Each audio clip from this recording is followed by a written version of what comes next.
Our story is not a mythical fairy tale. It is the story of a true legend whose star shone in the middle of the dark desert. Our story, our legend, told us.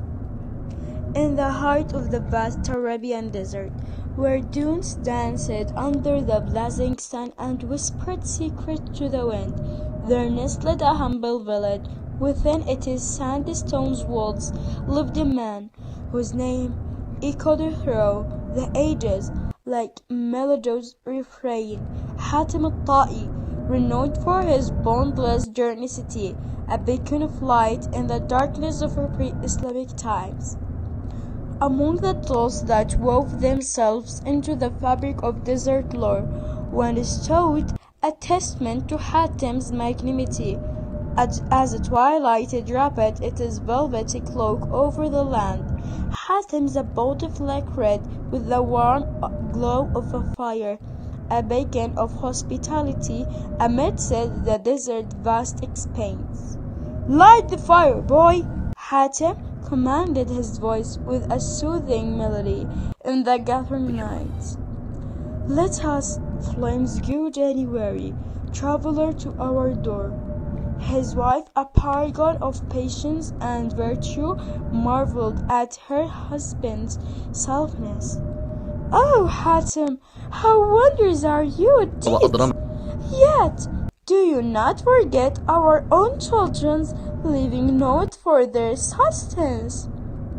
But Hatim's, his heart a wellspring of kindness, replied with gentle wisdom, "Blame me not, my dear, for in generosity I have found the richest spring all treasures, and in the remembrance of good deeds I leave my children a legacy beyond measure." Before his words could linger in the air, a guest arrived, drawn by whispers of Hatim's benevolence, with open arms, a smile as bright as the desert sun.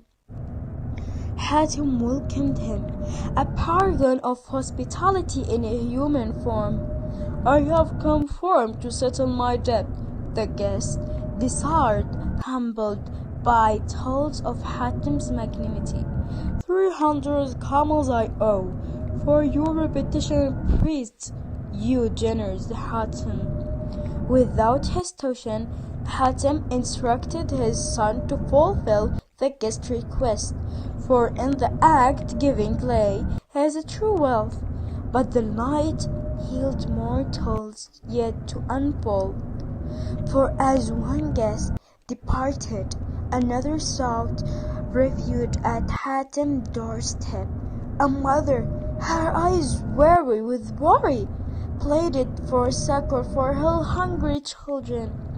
"Bring forth your little ones," Hatim beckoned, his heart swelling with compassion. "Let them feast as though they were my own."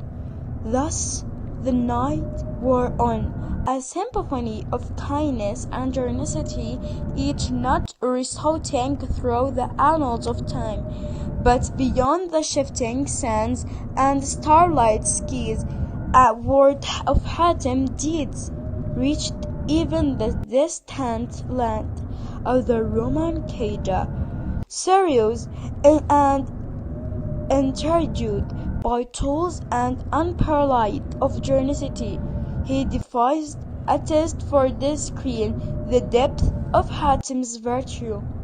Sending forth a humble servant, the Caesar bade him seek the renowned Hatim and request his most prized possession, a beloved horse, cherished above all else.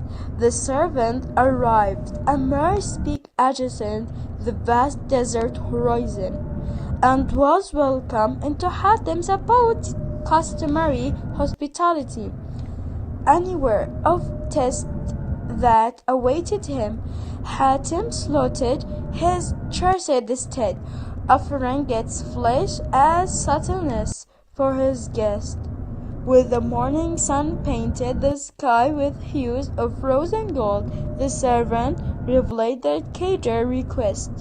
With a heavy heart, Hatim recounted the fate of his beloved horse, scoffed in the name of hospitality, but the servant, his eyes alight with newfound respect, spoke words that echoed across kingdom and empress.